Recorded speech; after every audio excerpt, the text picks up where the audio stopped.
जय हिंद दोस्तों। आज हम लोग शिक्षक भर्ती परीक्षा 2023 बीपीएससी और प्रधान शिक्षक, जिसके अंतर्गत हम लोग 50 वन लाइनर क्वेश्चन देखेंगे। ये सारे विषयों से संबंधित हैं जो कि आपके एग्ज़ाम में बार बार पूछा जाता है और ये पूछा गया ही क्वेश्चन का संग्रह है और आपके लिए भी ये क्वेश्चंस बहुत ही लाभदायक होने वाला है। तो पहला क्वेश्चन आपकी स्क्रीन पर, जय जवान अमर ज्योति स्मारक कहाँ है? जी हाँ दोस्तों, जय जवान अमर ज्योति स्मारक कहाँ है? इसका आंसर होगा नई दिल्ली। जय जवान अमर ज्योति स्मारक आपका नई दिल्ली में है। दूसरा क्वेश्चन आपके स्क्रीन पर, मानव के हृदय में कुल कितने चैम्बर होते हैं? मानव के हृदय में कुल कितने कोष्ठ होते हैं? तो इसका आंसर है 4 कोष्ठ, यानी 4 चैम्बर होते हैं। तीसरा क्वेश्चन आपके स्क्रीन पर, मेला आंचल के लेखक कौन है? जी हाँ दोस्तों, मेला आंचल ये जो है एक उपन्यास है जो कि आपके फणीश्वर नाथ रेणु के द्वारा लिखा गया है। और फणीश्वर नाथ रेणु जो आपके बिहार के अररिया जिले के सिमरहा क्षेत्र के रहने वाले हैं और मेला आंचल उसी के उपन्यास है। और नेक्स्ट क्वेश्चन आपके स्क्रीन पर, गूगली शब्द का संबंध किस खेल से है? जी हाँ दोस्तों, गूगली शब्द का संबंध किस खेल से है? तो इसका आंसर होगा क्रिकेट। तो आपको ये भली भांति याद होना चाहिए। Ranji trophy, Irani trophy, Deodhar trophy, CK Naidu, Duleep trophy, ये सारे शब्द क्रिकेट से संबंधित हैं। अगर हम हॉकी की बात करें तो Aga Khan cup, Nehru cup, Dhyanchand cup hockey से संबंधित है। फुटबॉल की बात करें तो Durand cup, Santosh trophy, VC Roy trophy, Subroto cup, Merdeka cup, ये सब जो है डिसेम ट्रॉफी, ये सब फुटबॉल से संबंधित है। ठीक है, तो गूगली, जहाँ तक गूगली शब्द का संबंध है तो वो क्रिकेट से है। तो आप पांचवा क्वेश्चन आपकी स्क्रीन पर, कागज़ का आविष्कार सर्वप्रथम किस देश में हुआ? जी हाँ दोस्तों, तो कागज़ का आविष्कार सबसे पहले चीन में हुआ था। चीन की सभ्यता भारत की बहुत पुरानी सभ्यता है और अभी भी वह चीन की सभ्यता अजर अमर है। और कागज़ का आविष्कार चीन में हुआ, प्रतियोगिता परीक्षा का प्रारंभ चीन में हुआ, भूकंप लिपि यंत्र का आविष्कार चीन में हुआ और जनसंख्या में भी पहला स्थान रखता है चीन। बिहू का संबंध किस राज्य से है? यानी बिहू एक नृत्य है, इसका संबंध असम से है। अगर भारतनाट्यम की बात करें, मोहिनीअट्टम की बात करें तो तमिलनाडु का भारतनाट्यम है, मोहिनीअट्टम केरल का है। कथकली की बात करेगा तो यह शास्त्रीय नृत्य है और यह केरल का है। अगर कथक की बात किया जाए तो वह जो है उत्तर प्रदेश का है। और बिरजू महाराज का संबंध कथक नृत्य से है, जिसका कि हाल में ही देहांत हो गया है। तो जहाँ तक आपके स्क्रीन पर क्वेश्चन है बिहू का संबंध, तो बिहू जो है आपके असम स्टेट का नृत्य है। इसके बाद नेक्स्ट क्वेश्चन आपकी स्क्रीन पर, क्वेश्चन नंबर 7, द लास्ट सफ़र नामक प्रसिद्ध पेंटिंग, जी हाँ दोस्तों ये पेंटिंग से संबंधित है, जिसका नाम है द लास्ट सफ़र नामक प्रसिद्ध पेंटिंग का संबंध किससे है? तो इसका आंसर होगा लियोनार्डो द विंसी। तो इसका संबंध है लियोनार्डो द विंसी। रघुवंशम के लेखक कौन है? जी हाँ दोस्तों, रघुवंशम के लेखक जो है कालिदास है। ऋतु संहार, मेघदूत, रघुवंशम, ये सारी के सारी रचना जो है कालिदास के हैं, जो संस्कृत के महान विद्वान के रूप में जाने जाते हैं। नेक्स्ट क्वेश्चन आपकी स्क्रीन पर, प्लेग्राउंड ऑफ यूरोप से तात्पर्य किस देश से है? तो प्लेग्राउंड ऑफ यूरोप से तात्पर्य किस देश से है? इसका आंसर होगा बेल्जियम। 10वां नंबर का क्वेश्चन आपकी स्क्रीन पर, कृष्णदेव राय कहाँ के राजा थे? तो विजयनगर। आपको याद होना चाहिए, विजयनगर साम्राज्य की स्थापना हरिहर और बुक्का नामक भाई ने किया था और विजयनगर साम्राज्य की जो राजधानी थी वो हम्पी था और कृष्णदेव राय जो थे विजयनगर साम्राज्य के ही राजा थे। क्वेश्चन नंबर 11 का रहा है, बुद्ध धर्म ग्रहण करने वाले पहली महिला कौन थी? जिस प्रकार आपने पढ़ा कि जैन धर्म ग्रहण करने वाले प्रथम महिला चंपा थी और व्यक्ति की बात अगर किया जाए तो जमाली था, जो कि उसी का दामाद यानी अनुनजाब प्रियदर्शिनी का जो था पति था, वह जैन धर्म से संबंधित था। जहाँ तक बौद्ध धर्म की बात है तो बौद्ध धर्म ग्रहण करने वाली प्रथम महिला आपके प्रजापति गौतमी थी, जो कि उसकी सौतेली माता भी थी। और आवारा के निर्देशक कौन थे? जी हाँ दोस्तों, तो आपको याद होना चाहिए आवारा फिल्म के निर्देशक कौन थे? तो इसका आंसर होगा राज कपूर। तो ये सब अभिनेता हैं और बहुत ही पुराने अभिनेता हैं। तो हवाई जहाज़ के आविष्कार राइट बंधु ने के नाम है। ठीक है, इसके बाद है वह बिलवर ऑरिवल जो है इसमें है, देखिए, तो हवाई जहाज़ के आविष्कारक राइट बंधु का नाम है बिलवर और ऑरिवल। इसके बाद देखिए, कॉफ़ी के किस भाग का प्रयोग पीने में किया जाता है? तो कॉफ़ी जो होता है आपका बीज होता है। जहाँ तक कत्था की बात करते हैं तो वह छाल होता है और उसी प्रकार जो है अगर लौंग जो होता है वह पुष्पली होता है। जहाँ तक कॉफ़ी का बात है, और चाय जो होता है पत्ता होता है। कॉफ़ी जो होता है आपका बीज है, बीज का चूर्ण को के पाउडर से ही कॉफ़ी बनाया जाता है, जिस जो कि एक पेय के रूप में हम लोग प्रयोग करते हैं। द्रोणाचार्य पुरस्कार का संबंध किससे है? तो खेल प्रशिक्षण से है। यानी इसमें जो खेल प्रशिक्षकों को यह पुरस्कार प्रदान किया जाता है। और मधुशाला के रचयिता कौन है? तो हरिवंश राय बच्चन। ये हिंदी के अंतर्गत आपका मधुशाला के रचयिता जो है हरिवंश राय बच्चन है। 17वां क्वेश्चन आपकी स्क्रीन पर, प्रार्थना समाज के संस्थापक कौन थे? जी हाँ दोस्तों, प्रार्थना समाज के संस्थापक केशव चंद्र सेन थे। और प्रारंभिक प्रार्थना समाज के संस्थापक की बात करें तो प्रार्थना समाज की स्थापना 1867 ईस्वी में आत्माराम पांडुरंग ने किया। अगर प्रार्थना करना है तो आत्मा से करें, इसलिए उसका नाम है आत्माराम पांडुरंग। जहाँ तक भारत में प्रार्थना समाज की स्थापना का सवाल है वह है केशव चंद्र सेन। इसके बाद है मैराडोना किस खेल से संबंधित है? मैराडोना शब्द का संबंध किस खेल से है? तो इससे पहले हमने पढ़ा था गूगली शब्द का संबंध क्रिकेट से है, उसी प्रकार मैराडोना शब्द का संबंध फुटबॉल से है।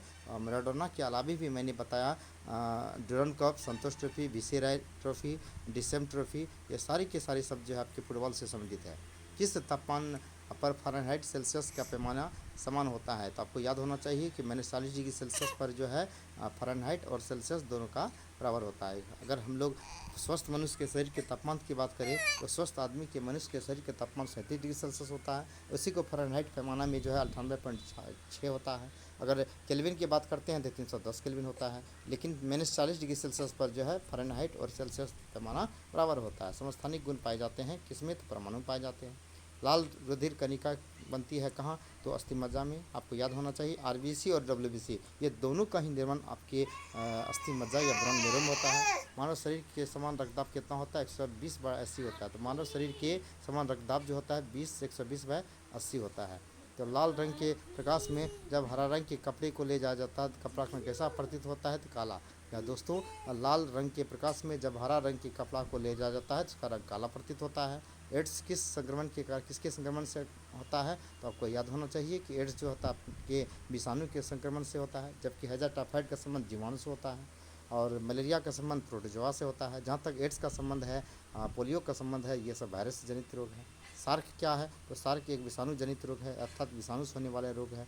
एक लिफ्ट में किसी व्यक्ति का प्रत्यक्ष भार वास्तविक भार से कम होता है जब लिफ्ट में जा रही है, किसके कारण होता है? तो वह त्वरण के कारण। जी हाँ दोस्तों, तो त्वरण के कारण ही ऐसा होता है। क्वेश्चन नंबर 27 का रहा है किस रंग की सर्वाधिक तरंग दैर्घ्य होता है? किस रंग का तरंग दैर्घ्य सबसे ज़्यादा होता है? आपको याद होना चाहिए लाल रंग का। अगर अपवर्तनाक की बात करें तो सबसे कम अपवर्तनाक जो है सबसे ज़्यादा अपवर्तनाक अपना बैगनिक होता है, जबकि लाल का कम होता है। तरंग दैर्घ्य की बात करें तो सबसे ज़्यादा तरंग दैर्घ्य आपका लाल रंग का होता है, सबसे कम तरंग दैर्घ्य बैगनी रंग का होता है।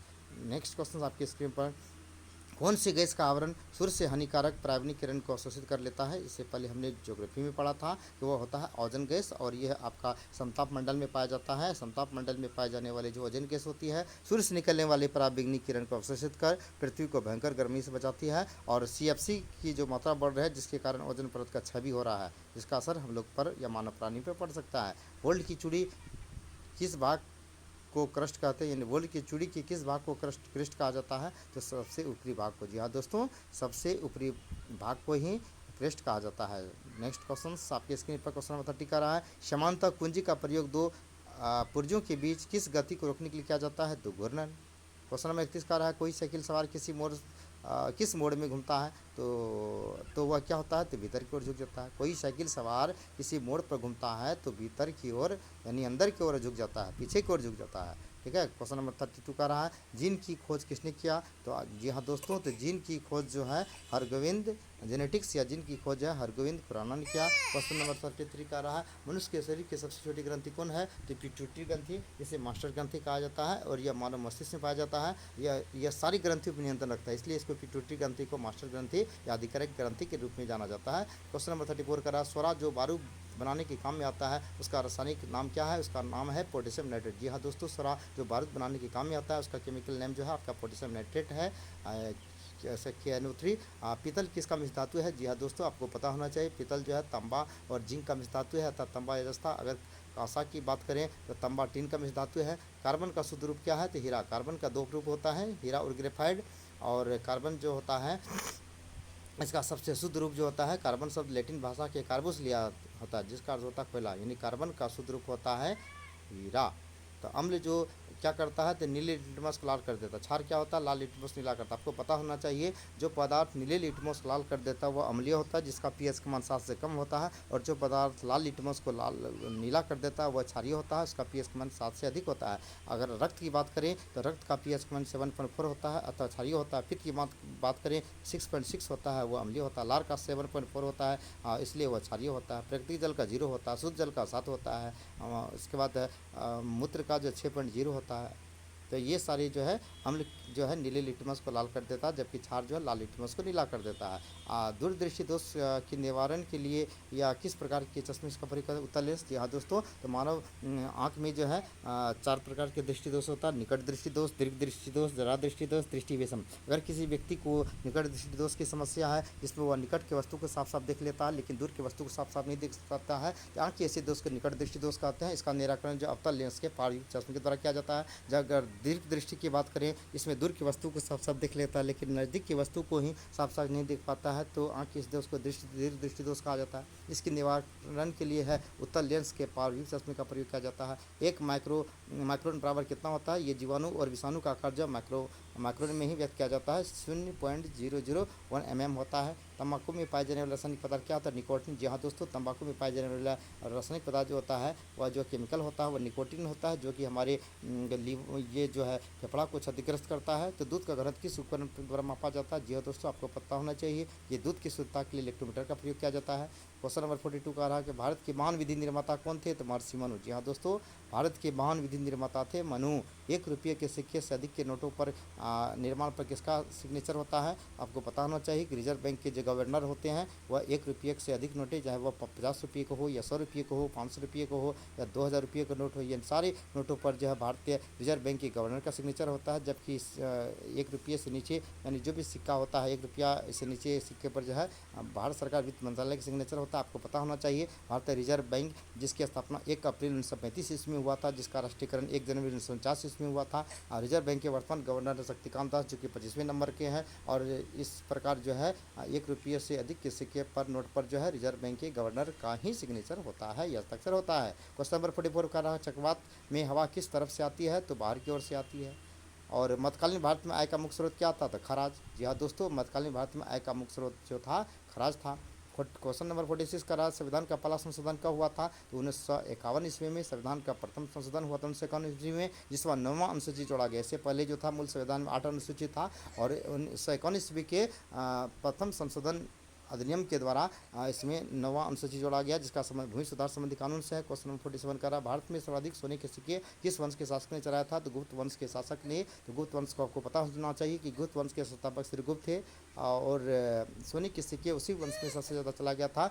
48 क्वेश्चन नंबर का, प्रधानमंत्री बनने की न्यूनतम उम्र क्या होनी चाहिए, तो 25 ईयर्स होना चाहिए। आपको पता होना चाहिए प्रधानमंत्री, मुख्यमंत्री, विधायक और संसद बनने के लिए 25 वर्ष चाहिए, जबकि राज्यसभा और विधान परिषद के लिए 30 वर्ष चाहिए। राष्ट्रपति, उपराष्ट्रपति, राज्यपाल के लिए 35 ईयर्स होना चाहिए। इसके बाद क्वेश्चन नंबर 49 का रहा कि राष्ट्रपति को संविधान के उल्लंघन करने पर किस विधि द्वारा हटाया जाता है। जी हाँ दोस्तों, आपको पता होना चाहिए राष्ट्रपति के द्वारा यदि संविधान के किसी भी कानून का उल्लंघन किया जाए तो संसद के किसी भी सदन में महाभियोग लगा करके उसको पद से हटाया जा सकता है। यह पद्धति है महाभियोग, और भारतीय संविधान के अनुच्छेद 61 में महाभियोग पद का उल्लेख है कि महाभियोग के द्वारा राष्ट्रपति को उसके पद से पदच्युत किया जाता है अथवा हटाया जाता है। क्वेश्चन नंबर 50 का रहा है, आगा खा कफ का संबंध किससे है। जी हाँ दोस्तों, आपको पता होना चाहिए आगा खा कफ का संबंध फुटबॉल से है, लेकिन यहाँ आंसर गलत सब गया। आगा खा का संबंध जो है आपका जो हॉकी से है, याद होना चाहिए आगा खा कप का संबंध हॉकी से है, और जो ध्यानचंद कप का संबंध, नेहरू कप का संबंध हॉकी से है, और धनराज पिल्ले को हॉकी के जादूगर कहा जाता है। ध्यानचंद का संबंध हॉकी है। यह था आपके 50 प्रश्नों का संग्रह, जो कि आपके एग्जाम में हर दृष्टिकोण से इंपॉर्टेंट होने वाला है। नेक्स्ट डे हम लोग फिर एक नई वीडियो लेकर आएंगे। That's all, thanks, have a nice day everyone.